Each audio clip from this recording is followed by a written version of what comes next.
Signe ce chèque à ton frère ou tu ne sors pas d'ici. Ma mère ne m'a pas souhaité un joyeux anniversaire. Elle a simplement fait glisser les 500 000 $ que mon grand-père m'avait légués sur la table comme s'il s'agissait d'un pot de vin. Comme je ne prenais pas le stylo, mon père s'est dirigé vers la porte et l'a verrouillée.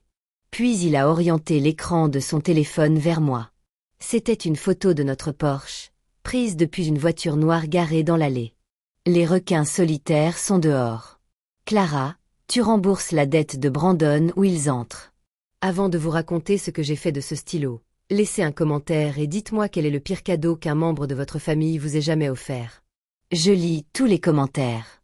J'ai jeté un coup d'œil à la porte verrouillée, puis à mes parents. Paniquer était un luxe que je ne pouvais pas me permettre.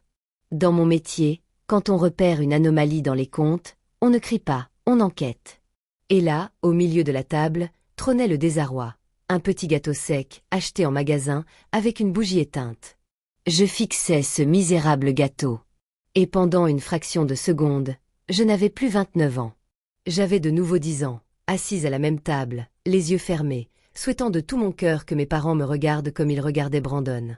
Je souhaitais qu'une fois seulement, je ne sois plus le paiement invisible des études ou le fonds de retraite de mes parents, mais leur fille. Je voyais les jointures pâles de Linda qui serraient l'addition et le regard de Grégory qui se portait vers la fenêtre où la voiture noire était à l'arrêt. Ils n'étaient pas là pour célébrer ma vie. Ils étaient là pour la détruire afin de sauver leur fils. À cet instant, j'ai mentalement soufflé la bougie de cet enfant de 10 ans. La fumée n'avait pas l'odeur de cire d'anniversaire. Elle sentait un pont en flammes. La fille en moi est morte sur cette chaise. Et l'expert judiciaire a pris les choses en main. Je n'ai pas pleuré. Je n'ai pas supplié. Je me suis adossée et j'ai laissé mon pouls se calmer. La peur rend stupide. Et là, tout de suite, je devais être la plus lucide. Si je signe ce chèque, dis-je d'une voix étrangement calme, Brandon sera mort demain matin. Linda cligna des yeux, son hostilité vacillant un instant. De quoi tu parles? C'est de l'argent. Ça le sauve. C'est 500 000 $. Maman, on ne donne pas une telle somme comme ça. Dès que j'endosse ce chèque à Brandon, la banque signale une opération suspecte. C'est automatique pour tout virement supérieur à 10 000 $. Pour un demi-million, il bloque le compte pendant au moins 7 jours pour une vérification anti-blanchiment. Si ces requins n'ont pas leur argent avant l'aube, ils débarquent par là. Et si le fisc voit que Brandon reçoit un demi-million sans justificatif, il le saisira pour impôts impayés avant même qu'il puisse rembourser qui que ce soit.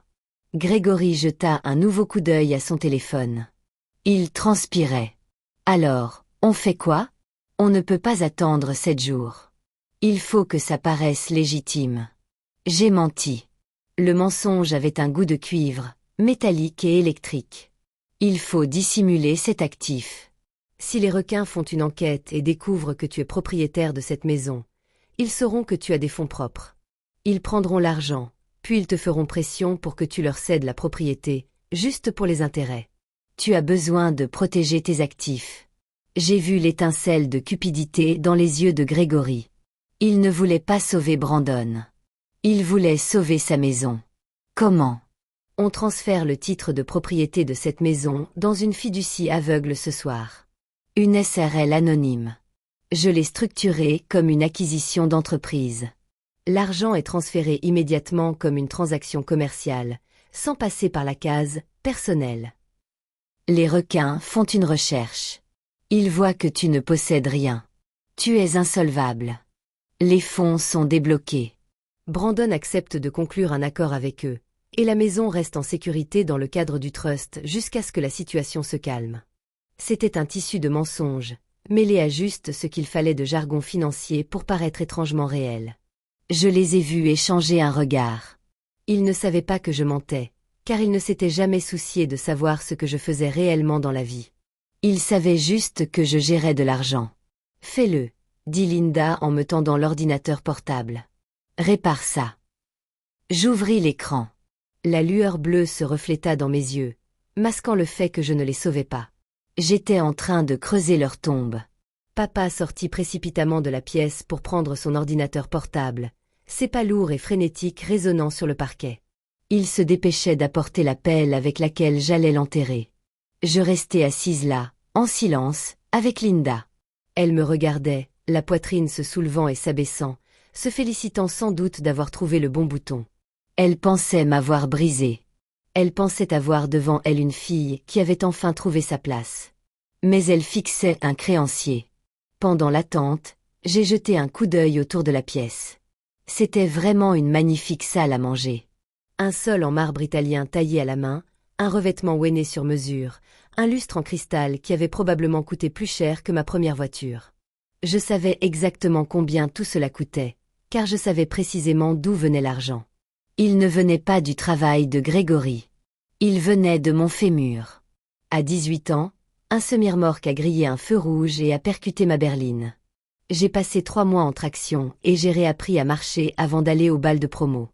L'indemnisation de l'assurance était importante, 185 000 $. Poussée d'argent, comme ils l'ont appelé. Je me souviens du jour où le chèque est arrivé. Linda me tenait la main. Elle m'a dit que j'étais trop jeune pour gérer une telle somme. Elle a dit qu'il la placerait sur un compte d'investissement sécurisé pour le jour où je serais prête à acheter une maison ou à fonder une famille. Je les ai crus. J'avais 18 ans, je souffrais et c'était mes parents. 2 mois plus tard, Brandon a foncé avec sa camionnette dans la vitrine d'un magasin d'alcool. Son taux d'alcoolémie était de 88. Il aurait dû aller en prison. Il aurait dû être fiché pour crime. Mais soudain, mes parents avaient les moyens de se payer le meilleur avocat pénaliste de l'État. Brandon a bénéficié d'une mise à l'épreuve. Les charges ont été effacées. Et quand j'ai demandé des nouvelles de mon compte d'investissement 1 an plus tard, Linda m'a dit que le marché s'était effondré. Elle m'a menti effrontément. Je ne connaissais pas la vérité à l'époque. Je la connais maintenant. J'ai retracé les transferts moi-même il y a 3 ans, lorsque j'ai obtenu ma certification. Ils ont exploité ma douleur et ma souffrance pour acheter la liberté de Brandon. Ils ont utilisé l'indemnisation pour ma jambe cassée pour réparer les dégâts causés par leur enfant chéri. Et ce n'est pas tout. Pendant qu'ils rénovaient cette maison, qu'ils installaient le sol en marbre dans la nouvelle aile, je vivais dans un studio en sous-sol, en ville, un endroit insalubre, jonché de moisissures et de litières pour chats. Je survivais grâce aux nouilles instantanées et enchaînais les doubles journées de travail pour payer mes manuels scolaires, car mon épargne pour les études avait mystérieusement disparu pour couvrir les pertes de Brandon au casino à Las Vegas. Il vivait confortablement, financé par mon traumatisme, et me laissait dépérir. Je regardais Linda. Elle remettait la nappe en place, agitée, jetant des coups d'œil à la porte pour Grégory. Elle ignorait que tout le luxe de cette pièce, tout ce qu'elle craignait de perdre face à ces requins solitaires, avait déjà été payé par moi. Prendre cette maison, ce n'était pas du vol. Ce n'était pas une arnaque. C'était un remboursement. Je recouvrais simplement une dette qui accumulait des intérêts depuis 11 ans. « Tu fais ce qu'il faut, Clara, » dit Linda, prenant mon silence pour de la réflexion. La famille s'entraide. Je sais, dis-je d'une voix calme. C'est exactement ce que je fais. J'aidais le seul membre de la famille qui comptait encore. Moi. Grégory revint dans la pièce, serrant son ordinateur portable contre sa poitrine comme une barrière. Il posa le document sur la table, repoussant un centre de table composé de fleurs séchées qui avait probablement coûté 500 $.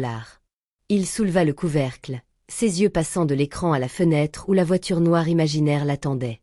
Il composa son mot de passe, Brandon 888, bien sûr, et fixa le portail de transfert numérique que j'avais ouvert.